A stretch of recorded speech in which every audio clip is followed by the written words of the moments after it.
So you're actually looking for the breakthrough in the physical affliction, just like we might look for a breakthrough in our life somehow, so we can go to the next level. Sure. I mean, it's really phenomenal that in psychological circles, they're very savvy to these concepts. Like, they're very interested in, like, if you're in a particular setting and you've accessed some deep trauma and you start to cry and you start to get angry, in that particular setting, they really encourage it. It's like cathartic. They want that sadness to come out, and like, this is letting go of this deep held trauma. It's a good thing. It's a good thing. However, that same principle doesn't translate into our modern Western medicine when we have a fever. Because with the fever, everybody's afraid of it. This is not a good thing. Don't do it. Take medicine, make it go away. So we're open in our emotional institutions, this in the realms of psychology, to allow cathartic experiences to happen. But we're terrified of them in their manifestation in the physical body. The eruption of skin boils, measles, mumps, things like this have frightened people for a long time. And rightfully so, because people died, And no longer do we have these fantastic acute healing gifts of nature in the form of measles, mumps, cholera. Everybody, they've been wiped off the planet, right? And everybody totes this as a wonderful thing. What these were acute healing episodes of a short duration. Anybody who, at that period of time that I've read about, who endured these acute experiences had a very radical thing happen. Afterwards, they would rest for a few days. The microorganism would have done its work in composting the morbidity that was stored in the body, and these expressions of skin eruptions and fevers and whatnot will have completed themselves. A wise doctor putting cool washcloths on and making sure the patient was drinking plenty of fluids and was at the bedside monitoring the patient afterwards. They were like reborn. They had let go on such a deep level. There was a new light in their eyes, and literally this is how nature healed. And something happened, if you go back to New York City in the 1950s and there was a flu epidemic. I don't know which hospital, the name of the hospital, but it would be, the image that was conveyed to me was that this hospital in New York City, people would get so sick with the flu, they'd fill up the hospital to the point where they couldn't get another bed in.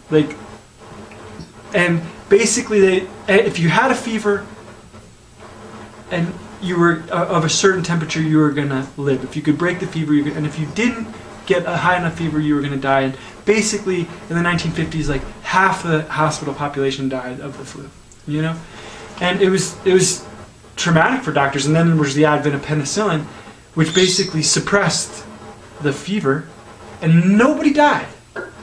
Everybody lived. And the doctor's like, wow, this is great. And it was the advent of a whole new era of medicine. Modern medicine. Which was basically, if my son is sick in any number of ways, I go and ask for some allopathic advice, and they prescribe antibiotics every time, right?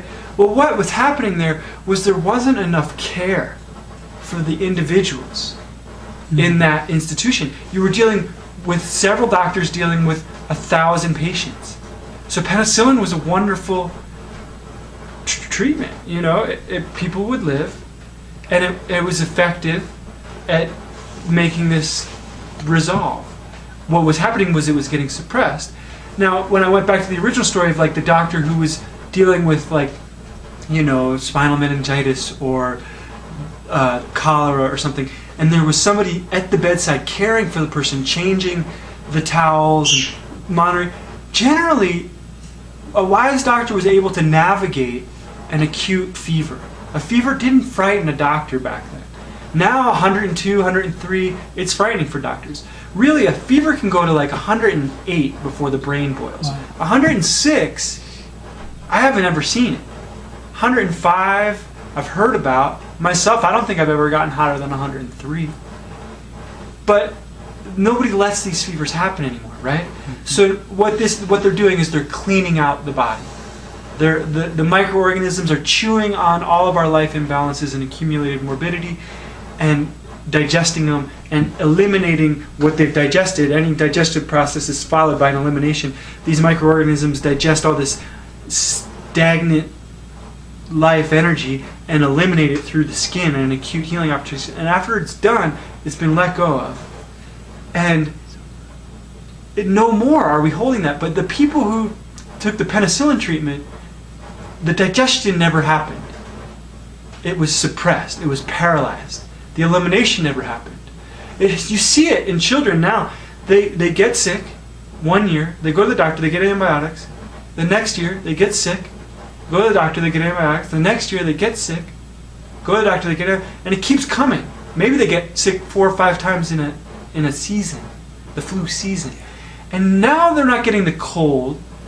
The next time they go and they get pneumonia, it's more serious. They get the antibiotics, then they get a more severe pneumonia, and then they get chronic bronchitis.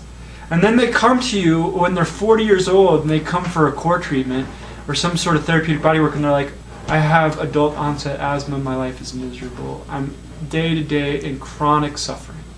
Or I have fibromyalgia and it's all the time I hurt. Or I have cancer and every day I hurt. Every day I suffer. Every day my quality of life is reduced. Right? So this is what, now people are trying to find a cure for cancer or a cure for whatever. This is a process of accumulated suppression. So we've gone from acute to chronic. 100 years ago, there was all these acute expressions. And doctors were trying to figure out how to navigate them.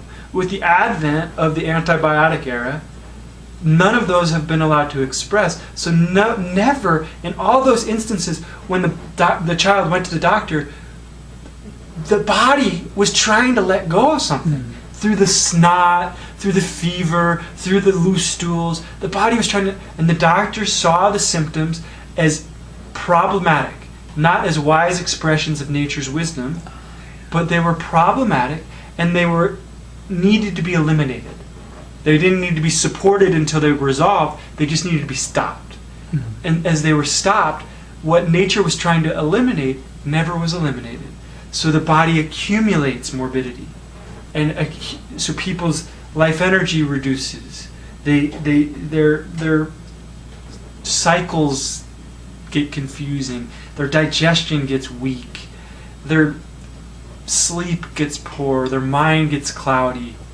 You know, on top of that, they keep spooning in the morbidity with their diet. Because basically the modern diet. Yeah, the effort that the body's trying to make in the elimination is generally a consequence of our dietary choices. Like, the key of natural therapeutic philosophy is really a preventative approach to health. First. Yeah, it's living in such a way. It's living in such a way that we don't get sick. So the root of the word doctor is one who teaches. This is not known to modern allopaths who are there in an institutionalized form of medicine to treat. It has its place. They have to deal with a lot of patients who are coming to them, and all doctors complain about the amount of time that they are, the insurance companies will allow them to spend with patients. And they spend 10 to 15 minutes with their patients, and they have to write a script, and it's over. And the script, and people are happy, they go home, my suffering is relieved, I have all these side effects, and then I have these, different other things, and then you go back to the doctor, and you get another script, and on and on and on, until the third leading cause of death in the United States today are doctors. After cancer, after heart disease, is prescription medicines that have gone awry. Iatrogenic death by doctors. Oops. I don't know. It's how do we, what the root of the word doctor is, how do you live? How can you go home? Can you teach me how to wash out my bowel with a little at home enema kit when I'm not moving, or when I'm sick and feverish and I need to let go?